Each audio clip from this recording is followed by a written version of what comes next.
Very good. Okay, welcome everyone to our education session for today, Tuesday, August 18th. And Tomislav, the floor is yours. Okay, hello. So for today, I was thinking that we can talk about our work or fix or whatever we did for Epoch change and how all this procedure, how, you know, what is going on. As an intro, I was thinking that I can show one tool or one page that I was using for you know, my part of the work to monitor the nodes and to see, you know, for just to use API and get some useful data. So I can start with that, and Yeah. we can also answer questions. And you know, Nadzipar is here, and Will, and Will. Okay, Will is back again yeah, here. So yeah, we can talk about all of this procedure, but as for start, I will share my screen, and what I want to show is this ObservableHQ page. This is let me make it bigger.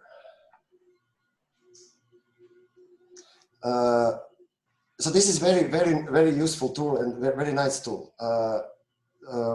It is like a Jupyter notebook, or you can create different cells here, and you can assign some variable. And you can use this variable in another cell. So I will not go too much into details how the site works. I mean, you can explore yourself, but I want to show how it can be like useful. Okay. So I don't want to prolong too much. And it is nice that you can use the require and load some dependencies directly from npm. If it is optimized for the or created the package for the web. So here I'm using this Lambda library. Also, I have two imports, and these two imports are not npm packages like Node.js packages. They are imports from another notebook like this. So this is another page written by this guy, and we can go to this page and see exactly this cell, this button cell. So here it is. So this button imported here is exactly the function defined here. So we can reference between different notebooks. We can reference the cell or any variable or the function. In the same way, yeah, and this is the guy who created this this site, and also he's the guy who created CoffeeScript, and which I like even more the live script. So all of this, everything on this site is like JavaScript, and you know, from that perspective, it's very interesting, and how this is all related is also very nice. So I created my own notebook with RChain object, so we can see how this RChain object looks like. It's basically just some nodes. And this object has this network view, and I'm using this network view here to display different R node hosts. So you can easily switch between different hosts and access data. So this will create this variable node host. So if I switch between these different radio boxes, I'm just choosing different object, which is defined here. different URLs. So maybe now you see where I'm going. First, I have this selector for different node, and now I want to show some data from this node. So let's for example, get some blocks from the selected node. So I have here some useful functions that I created just for this session. So this get blocks. This get blocks is another function which I can use, for example, here to and this function accepts first argument the URL for the node and the number of blocks. So let's download 10 blocks.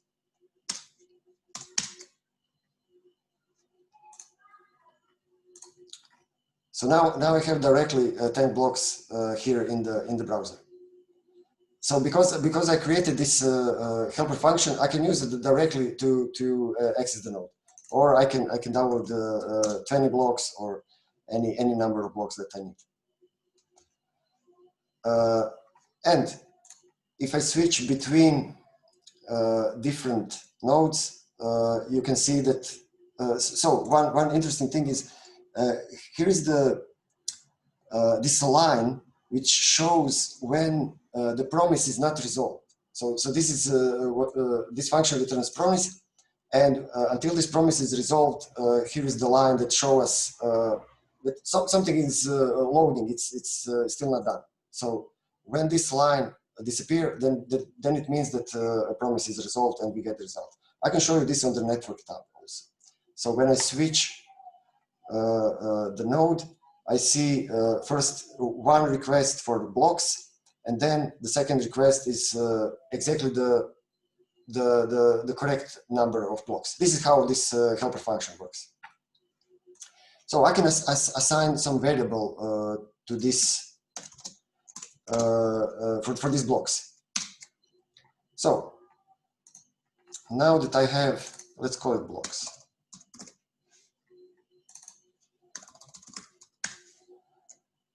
Now that I have this 20 blocks, yes? What's that screen, the screen underneath that you were looking at? What's that? This one? Yeah. Oh, this is just the developer toolbar from Chrome. The console, elements, network. Okay, so this is your browser? Yes, yes. Okay, thank you.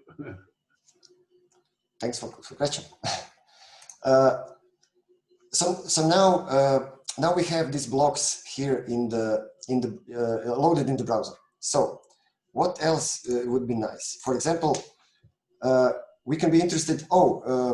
Each of these blocks has the timestamp when the node started to create this block. This is how the timestamp is used. Not at the end of the block, but when the node first collected all of the deploys and started to create the blocks. So we have only this information. It would be very nice that node can give us a little more information, you know, when it started, when ended, you know, but currently we don't have this information. So we can only use what we have in the block. So I created another helper function, which is get blocks chart,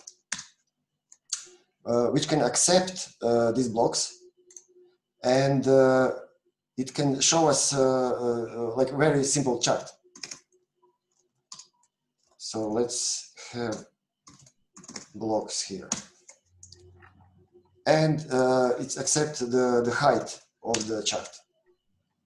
So now we see how our blocks are created in respect to time. So for example, we can see on the testnet, we can see on the sandbox, we can see on my local network when I was just, you know, randomly creating blocks, you know. And of course, we can see on the mainnet with maybe more blocks. So we can access 50 blocks. currently we have some issue when we accessing more blocks that this request is much slower than we see this on the testnet. So we are investigating that. So now we see you know, 50 blocks, how they were started to be produced. I'm saying started with you know, time step is this starting position, and we see how different nodes and I mean we don't know how long was how much time node needed for create a block, but we see between two nodes when they are starting to create a block. So this is basically what I wanted to show you, and share this link where you can fork and do your own experimentation or whatever you like. So what happened to the Ramda block that include? Is it you took that out? No, it's here. If it is unpinned cell, then only shows the result. So, but yeah, it's still here. Okay, and that's the functional programming. Yes, this is a library that I'm using for operation on objects on list, or I mean I can go. So it's also nice that you can click on this link here and you can open this dependency in another tab, and you can see the code.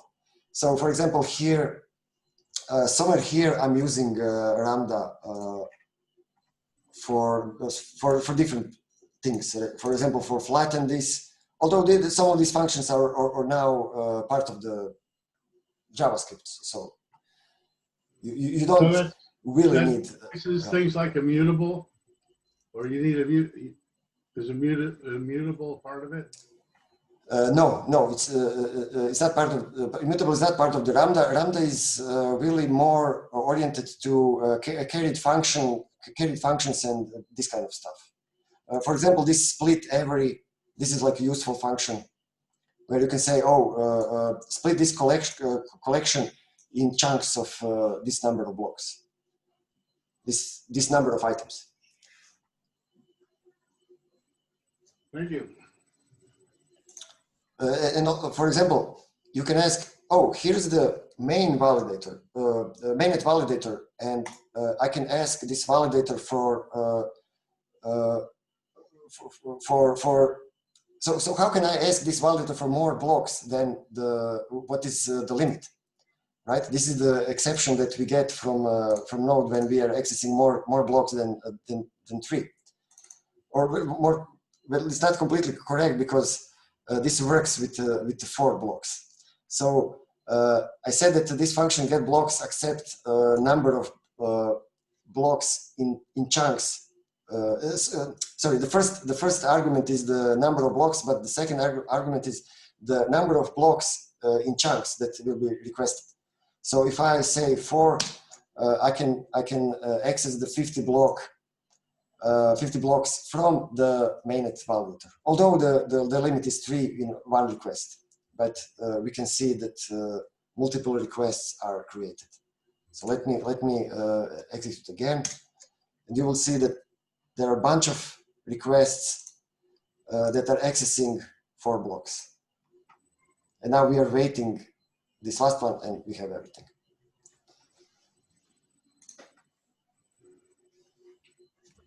So I will reshare this. And we see that some lines are here. So we also need, it would be nice that we are sorting this, this chart. So this is also one syntax that is available here, where we can define inner variables.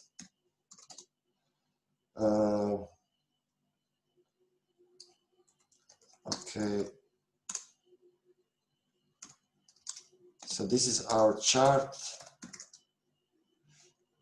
and sorted blocks. And here we can use Ramda for sort by.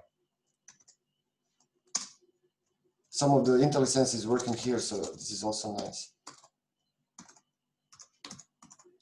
And we can sort by timestamp, and we can say we are sorting the blocks. And now we want to use this sorted for the chart. And that's it. We don't need to reload again because we have blocks. So if I'm not saying that I'm typing Shift Enter to execute whatever I have in this cell, and there is variables are monitored which one is changed, and you can also see this on the right side. When I press Shift Enter, the page will be reloaded, and on the left side there is this line will show that this chart is reloaded.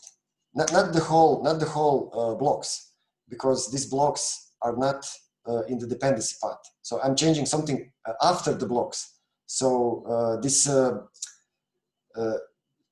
checking of changes are aware of dependency on the page. So this is very nice. So we in RChain, we can imagine that this kind of stuff is very, very similar how we're thinking about Rholang, and each of these cells can be like a channel where we are sending some data, and so in the future I imagine that we will build a very, very similar thing in Rholang, where we can not only do whatever is here, but only we will have type system to check everything before we are running. So.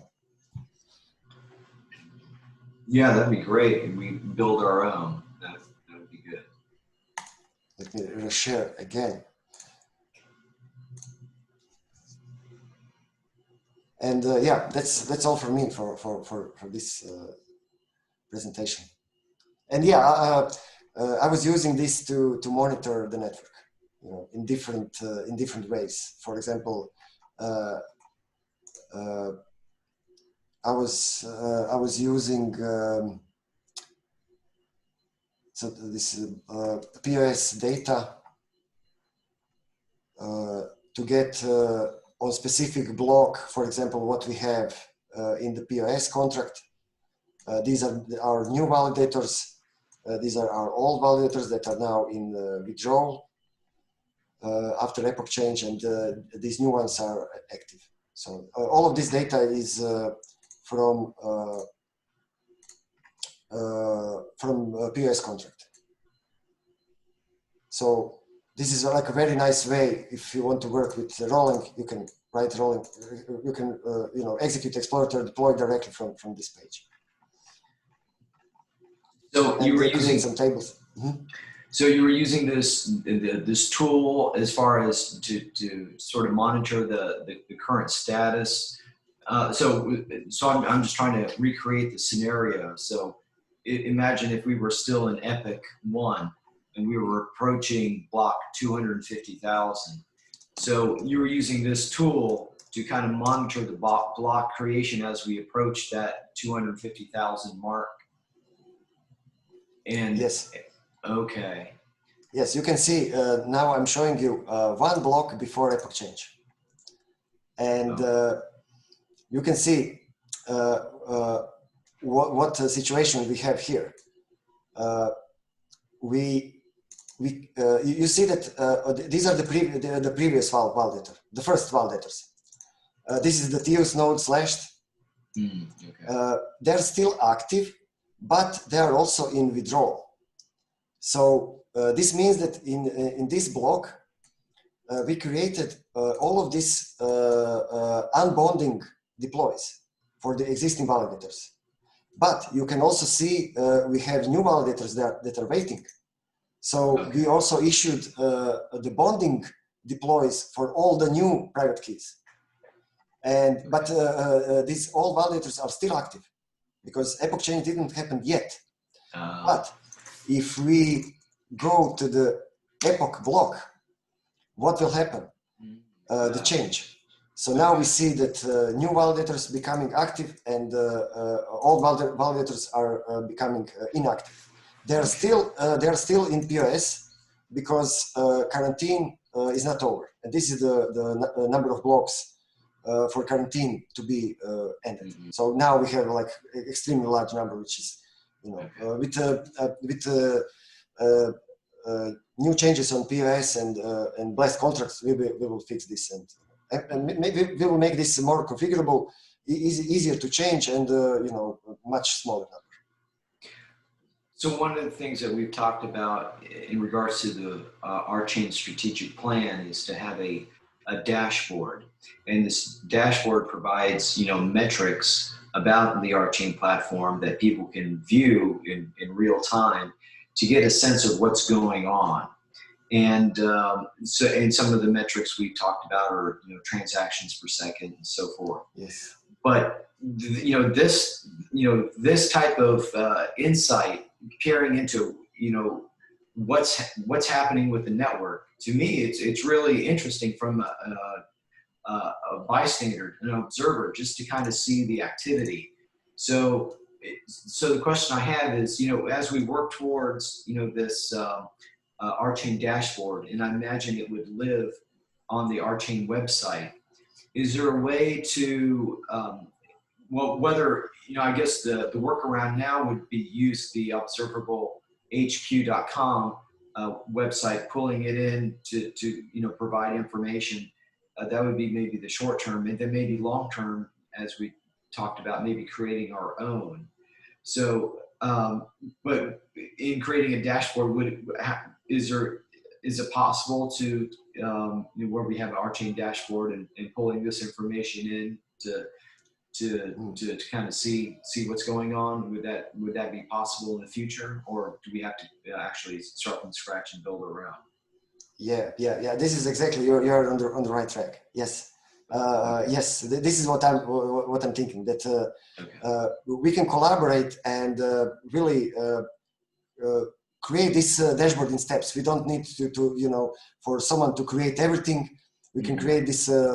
We can use this observable site as you know, as you said, as the first, the most easiest tool. But not only for that. You can download or embed the code. So this is also nice because you can do this on any site. Oh, okay. There we go. And perfect. Yeah, I mean, in that case, we are depending on some loading some JavaScript from this ObservableHQ, right? But all of this code is not something, you know, strange. This graph, this chart is D3, is using D3 library. So basically this function for creating this graph is valid JavaScript code. You can copy paste this code in any application and this will work if you have a D3 library. So not only that we can benefit from this site when we're referencing directly, we can benefit from just copy pasting the code and say, yeah, you know, we have something that is working as we want, and we have the code. So, well, this is really wonderful to kind of see. You know, this is whenever I see a graph of what's happening with the platform, I used to get excited just seeing the NetZipper when you would provide those graphs of the nodes and going through the consensus, and they would have all the lines that crisscross back and forth, and they go, you know, it's a big, long, tall, skinny graph, and you see all this activity, and it's, you know, to see, you know, just graphically what consensus is, you know, it's like, oh, this is real. You know, this is actually happening in what's happening in the computers. So, you know, these graphical tools, these interfaces, which communicate the information of the platform, what's going on. So, you know, people can look at it and go, wow, you know, this thing is real. It's work. This is what the computer's doing. I think that people, when they see that, they'll feel more of the connected to what's going on. So, you know, so these types of instructions I think are will lead to something very even more useful. Yeah, and as you said, we can create different views, different charts. Oh, And okay. This D3 library is used exactly for this purpose. And Okay. on the ObservableHQ, we have many different examples where we can, if we have the data, and I was talking to Naziper and Will, we want to provide more data from nodes, for example, from metrics and much more data. And then if we expose this data, then everyone can use it and create some different view, different chart that can be like a part of the dashboard or different view or the network. So, and really, I was looking at all of these examples, and there is so many things that we can show. For example, in the network part, we can show how network is connected, for example. And this all of these things can be completely live, and look at that. Yeah. And we can show this between nodes, how they are exchanging messages, and many different things. Mm-hmm. And we can create this so you can work on different levels, right? You can work with low level where you can, when you are writing everything, all the functions and everything, but also you can work on some higher level where you have some graph already created, data in some format, and you are just connecting some some smaller changes, and so I see that everyone can find something in this this part. Yeah, this is great. So I'm looking forward to the day to being able and you kind of leave it up to the user. We have sort of a pick list or something like that where they can make a selection from the pick list, and they can pull up the graph of the interconnectivity of the networks, or they can pull up a graph of the block creation. So we provide all these resources, and the user can just kind of go in and explore and interact with how they choose what's interesting to them. I'm searching now that you're talking about this graph Wiz. If it exists already in the ObservableHQ as a dependency, and it is. Okay. So we can it has much better support than I was thinking. So we can directly show graphs, just by so we can load the graph from the node directly, and we can show it in this way, and it will be visible here. So well, and I think for someone who is new to the concept of what consensus is, it's having it visually communicated. You start to see, okay, now I'm starting to understand what consensus is all about. So it's certainly a great educational tool to help someone to kind of get there for that light bulb to come on. Yeah, so with this, you could animate the whole DAG creation. Yes. Yeah. POS. That's cool. So now I would like to ask Naziper or Bill if they want to say something on our work and fix on Epoch Change. So what was happened, and we didn't really change the block itself. We changed the future of this block. So Naziper or Will, who wants to say? Yes. So what do you mean we change the future? I'm not sure I follow. Hey, about yeah. What are you relate to? About our fix to latest message, to the latest messages of the new bonded validators. So you mean for we fixed the DAG storage, but we fixed the code, but we also fixed the DAG storage. yeah, So, I see. So yeah, we did a little hack. So what happened is that when Epoch change, not really a hack, but it's just we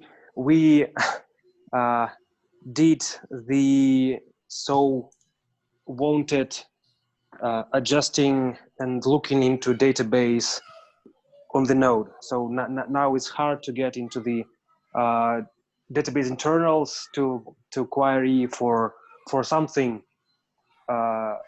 except the interface that Nodes provides to be used by Casper and by all stuff that's used in the network.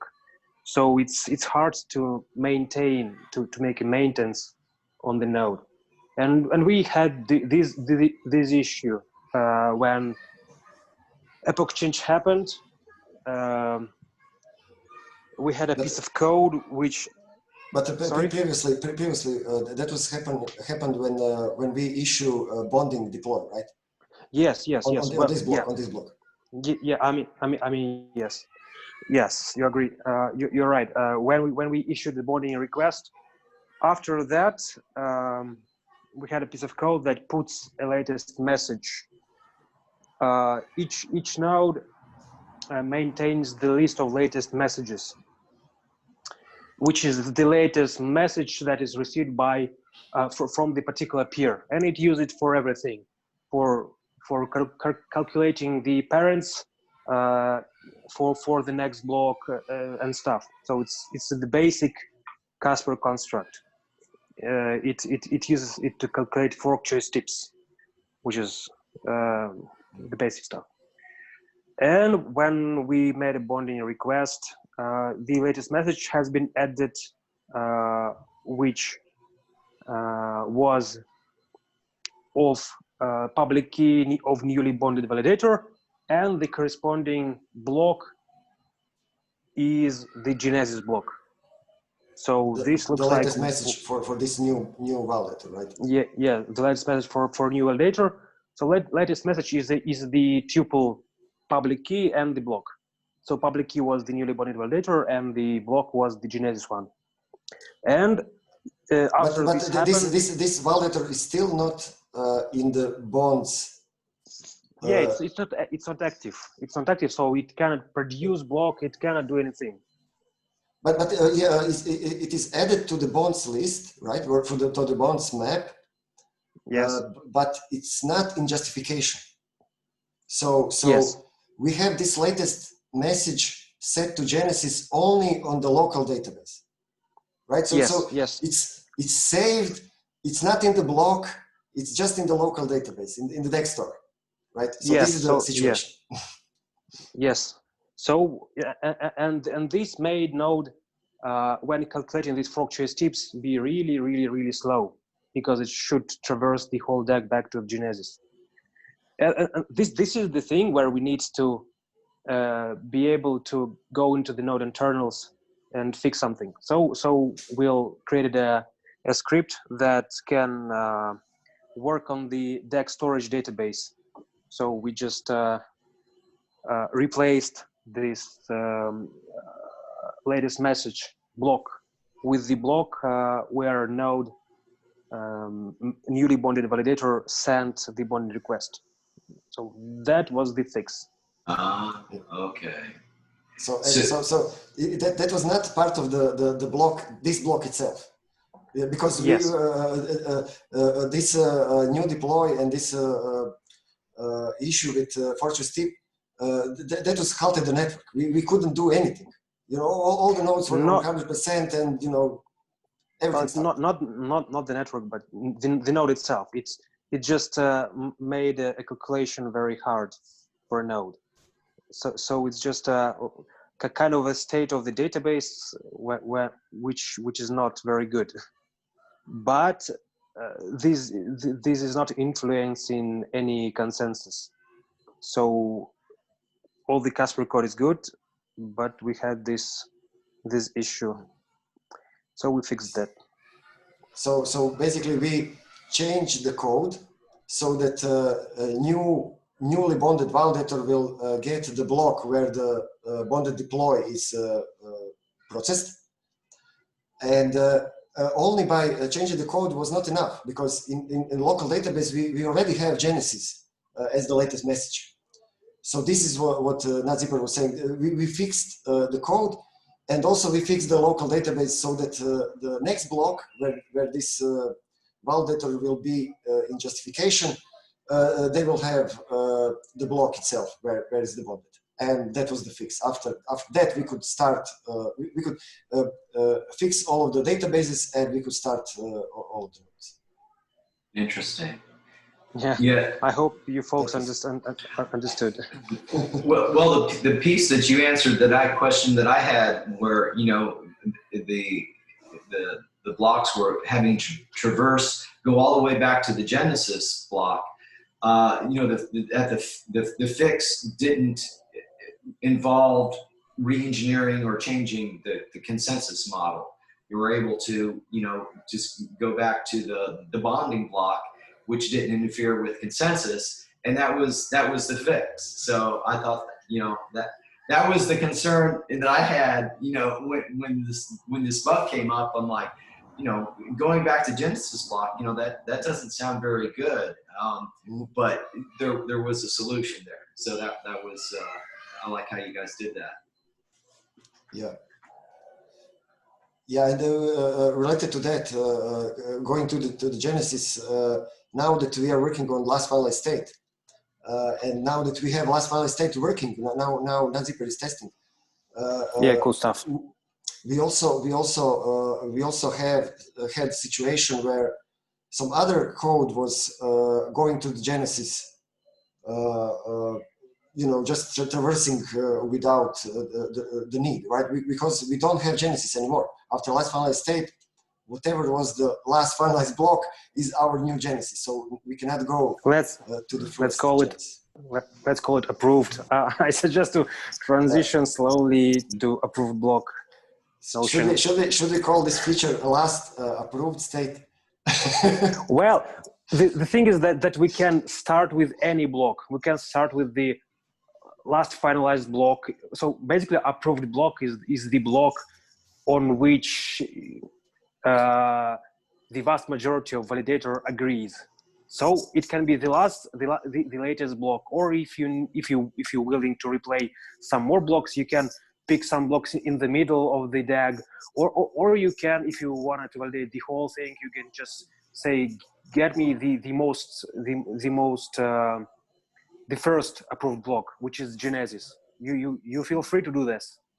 So it really means that you just need approved block which you can rely on. You know that this block has signatures of the vast majority of validators. Yeah, I agree. Very good. So good. So when we come up to, so now we're in Epoch 3 or Epoch 2, and in 4 months we'll be going into Epoch 3. So this bug that appeared was pretty much a one-time fix. So when we transition from 2 to 3, we don't anticipate this type of issue coming up, or at least we've got the fix in place. Yes. When we see this bug, we only created this one bonding deploy just for the testing. So our intention was, let's first withdraw only one node and bond one new validator. Then create this block, and then in the next block we can issue all of the withdrawals and all of the bonding. But we seen this bug after the first block with only one. Okay. So yeah, this is only one time, because now this code is fixed, and for future bonding, this works with reference to the block itself, where where is the bonding deploy. Okay. But I'm hoping that we will not wait 4 months, and that we will have a new version of blast contracts. So we will have more. I think that we will have many stuff happening till the epoch change, and we Oh, will okay. make many things. Yeah. So one question I had, just kind of observing what was going on with this transition from Epoch 1 to Epoch 2 was, we at some point when we identified there was an issue, we stopped block creation about, I think it was 50 blocks out or so. Do you see the day where, with the automation, building up and we get there, that, we become so good at this that we don't need to stop the block creation, that it just continues, just marches along. And Yeah, I guess, it should not. In general, it should not. It should be a smooth transition. So epoch change is just a change of the network state when new validators come in, old transition to withdrawal state, and some other stuff happening. So just an execution of a rolling code on the schedule. okay. So I mean, there is situation where you need to start producing blocks in this very moment. So these new bonded validators, they need to start in this moment. okay. Right? So they must be ready, and when this block epoch block happened, after that they need to start producing blocks, and so we don't have the procedure on exactly in this moment. We don't have exact procedure how to do this smoothly without any problems.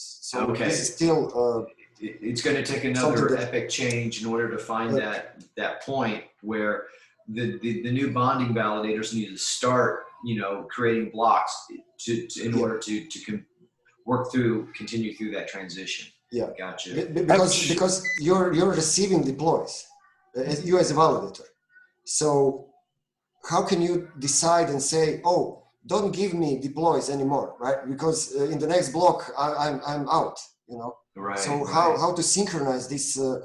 Probably with some kind of addition of gossiping, or so there must be some additional stuff. So I think this is the part. This is the work for shard config with when validators should decide on themselves where to propose a block, and this is part of this porter stuff that I'm forcing, where you can deploy to each node and every node, and you can pick some rule. How do you wanna select the validator? Do you want that one which will give you the fastest finalization, or you need some else? You can define logic later.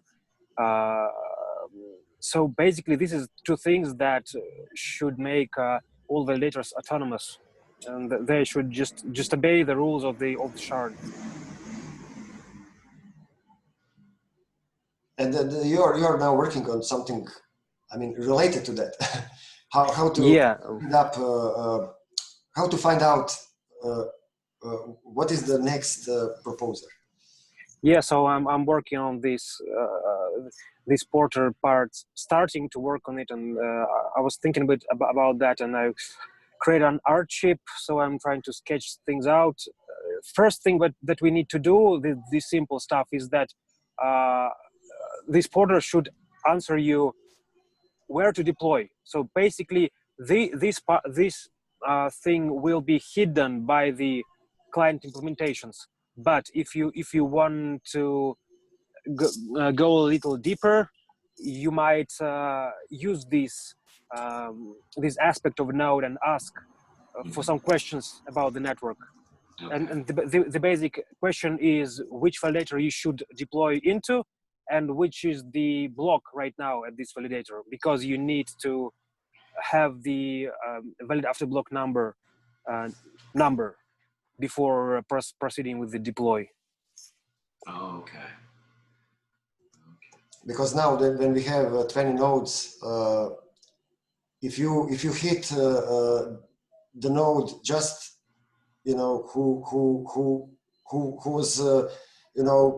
who just proposed the block, and then if you put your deploy to this node, you need to wait to do the whole circle, because our currently how we are proposing in our round robin. So until we are done with the block merging, we still have this issue.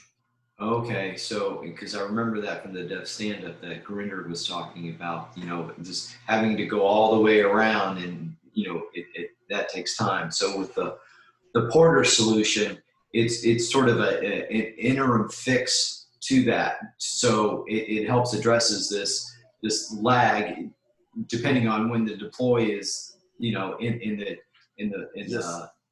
the round robin that we're doing. Okay, so interesting. That's helpful to see where it fits into the scheme of things. Yeah, just to mention that I don't see this as just an interim solution. So we want ability to just don't care about validator, because right now each node in a shard is equal to other nodes, because we decided maybe previously we had some another logic, but right now all validators share reward proportional to stake. So all of them are equal. And it doesn't matter to which validator you deploy to. So you don't care about nodes. The only thing that you should care is that you are deploying to a shard.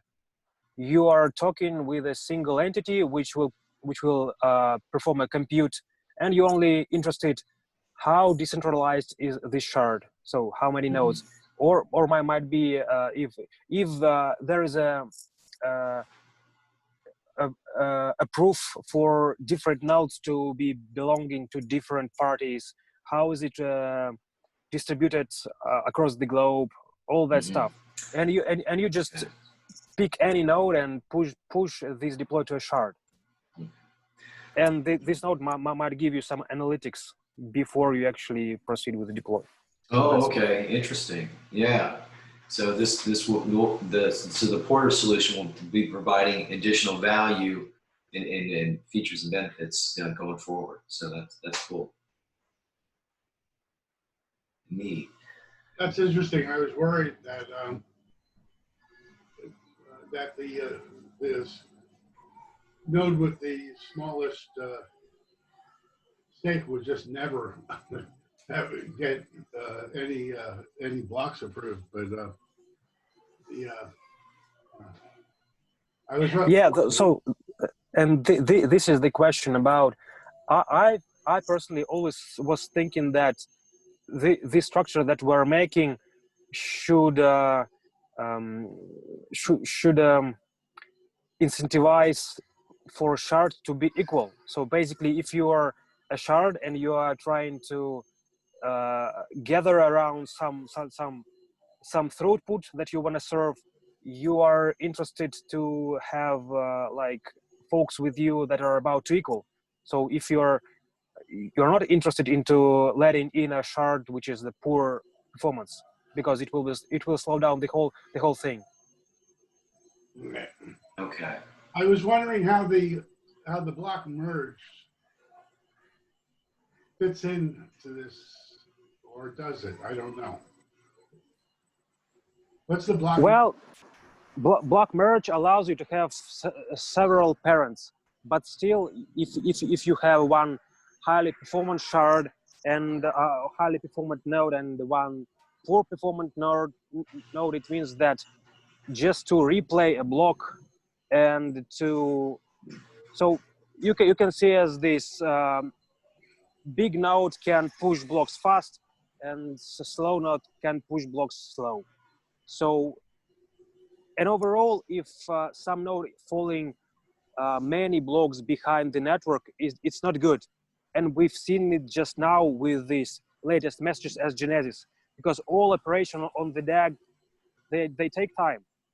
And if someone is way behind the network, for example, 1,000 blocks behind, you have to operate on the DAG of 1,000 height. If they are all about the same speed, they are all about the same height of last block proposed and latest message, you have significantly smaller DAG to calculate stuff on. So this is again related to this punishment for underperformance, and it's related to gathering of validators around the throughput So it's all kind of moving paths, and we're trying to suggest a general solution. But looks like the general solution that we are proposing will be constrained by the fact that all the letters in the shard will get rewards proportional to the stake. Now, what about the case where you have a deploy that in a block that doesn't, that can't be validated? You have to reject the whole block. The block merge won't help that problem. Yes. Oh, We merge deploys. So if two deploys are conflicting, we don't drop the whole block. We just drop one of the deploys. So this is how Tomislav sketched out. But he will say better. Awesome. Yes, you're right. So our smaller, the smallest thing that we can abandon is a deploy. So when we detect, this is how Greg and Mike really sketched the whole block merging. So we will pick one deploy as a winner, and this another deploy, this will be the loser, and we will just say, this deploy is not included in the block. So you will have some mechanism to check if your deploy is abandoned in this process of merging. And right. Yeah, that would be my next question. How do you tell if your deploy has been rejected? Yeah, we need to have a nice way to say, yeah, yes. Yeah, we are planning to create API also for if you are waiting for your block to be included, and easy processing, and we can expose all of this information. Well, right now you can just look into the deploy storage. So if you deploy to some node, we can rather easily to expose this deploy storage. And if you see that your deploy is still there, this means node didn't succeed to push deploy in the block. Well, we are keeping the deploys until this block is finalized. So yeah. Oh yes. Yeah. We need some nice API where you have all of this information resolved, right? So you can have. Well, when you look at the block, you can see whether it has an error or not, right? Like if it didn't have enough didn't have enough flow, whatever. Yeah, but before including deploy into a block, they are filtered for conflicting. So we just pick non-conflicting deploys and push in a block. So you don't know if your block is conflicting with someone and it was abandoned. So there should be some another way to check. Well, wouldn't setting an error in the be sufficient? Well, maybe your block is included, or your deploy is included in some other block, and now when this block is becoming the parent, then your deploy can be like abandoned. So there is no record directly in the block. So we don't know yet.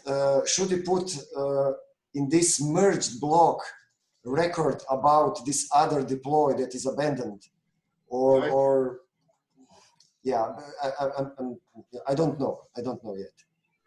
So I mean, if I do a deploy and I don't have enough, I didn't pay enough to run it. It ran out of phlogiston. That still goes on the chain, huh? Yes. This should be the same as now. This is immediately error, and your deploy is immediately with error. And we will not try to do any merging with this deploy. So it's not relevant for merging.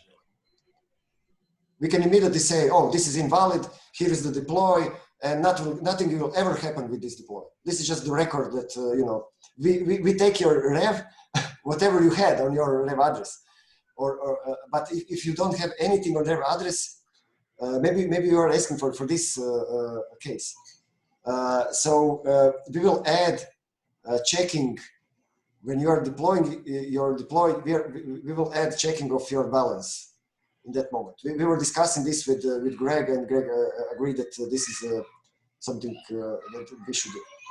So And I was just saying that, when somebody asked me to check on their transaction, I look up the deploy ID, mhm.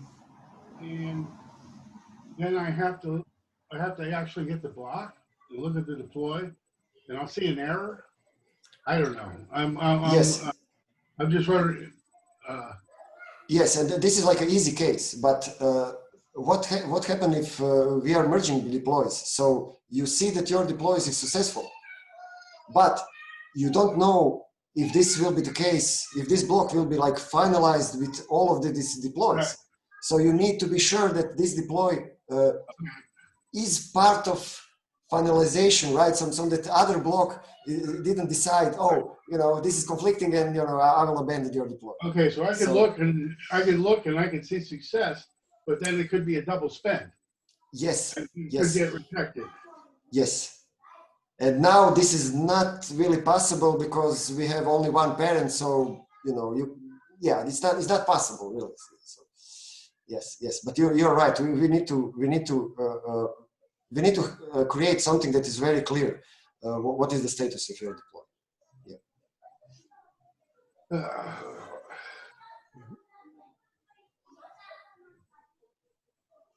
Cool.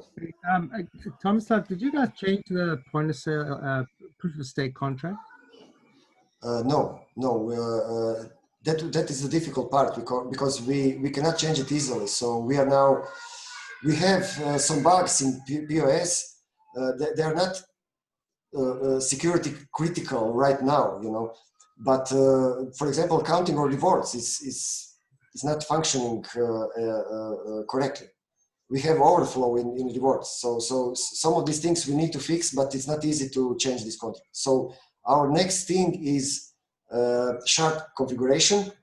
And a part of that, or maybe a larger part, is changing POS and Revolt, and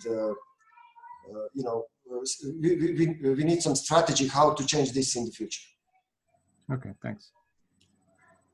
On Revolt, we will moving to transactions on the chain. That is like one of the things that would be much easier to work with, because you don't need a history of blocks. You can just query the blockchain and you will get your transactions. So Greg asked for that from the start, but we were not ready because now in Revolt you have this log which is not required. So the question is where to store this additional channel, but we want to do this. Thanks. No problem.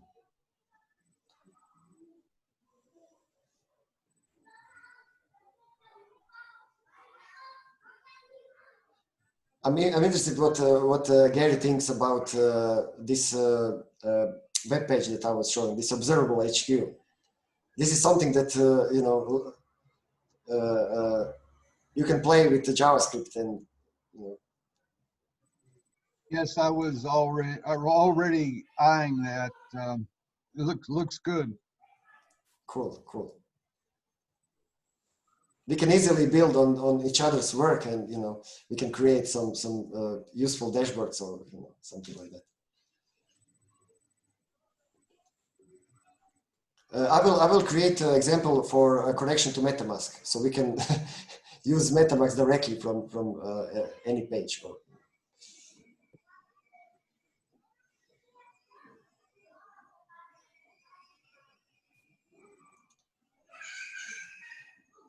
So we are on top of the hour. So that was very interesting conversation. Thanks everyone. Yeah, that was an awesome tool. I'll have to see if I can get it to work for me. Cool. Yeah, cool. likewise. Really cool stuff. And I want to be able to drive that thing as well as you do. You can also see some other examples of this Jupyter notebook, or I'm not sure, some other names that are like more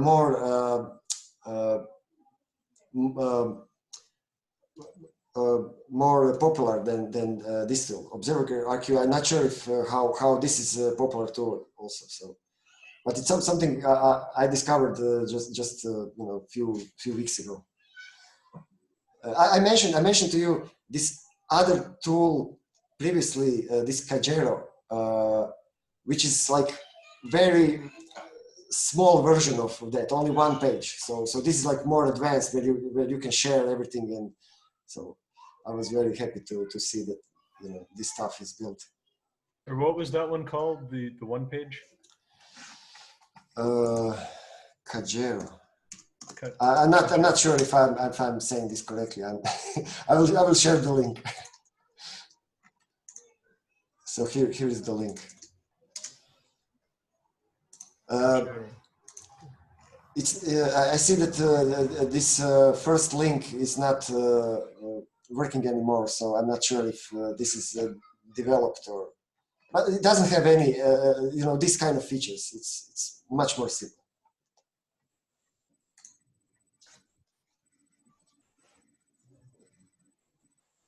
Thank you. These interactive tools are a lot of fun. And they really help us learn.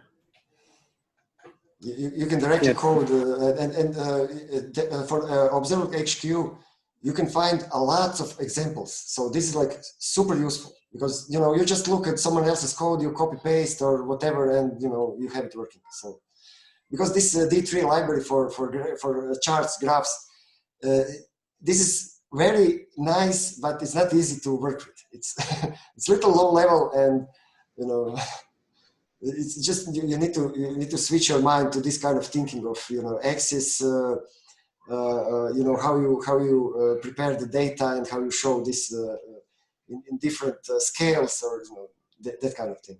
But I seen amazing thing with the D3, amazing thing, like animations, 3D animations, you know, you couldn't believe.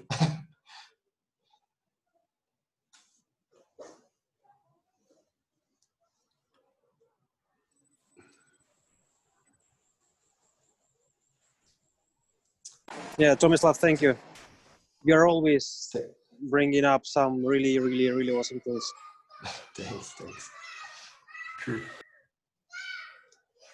All right, folks. I guess that's it. Unless there's anything else going once, going twice. I have a question. Go ahead. I've tried to get Visual Studio Code running, and it's not as intuitive as I thought. How long does it take a person to get that set up and working? Jim? I can try to, you know, walk you through the problem. Well, there's one change that hopefully we're going to make so that it will be more useful. I don't know if Theo had, I guess Theo's not here. Over the weekend, he was going to look at doing an update. Gary, would you like to share the screen? I mean, I can stop recording, and we can try to figure out. Okay. Yeah, please stop recording, because I'm going to Okay. embarrass myself when you see my setup. Oh, no problem. Okay.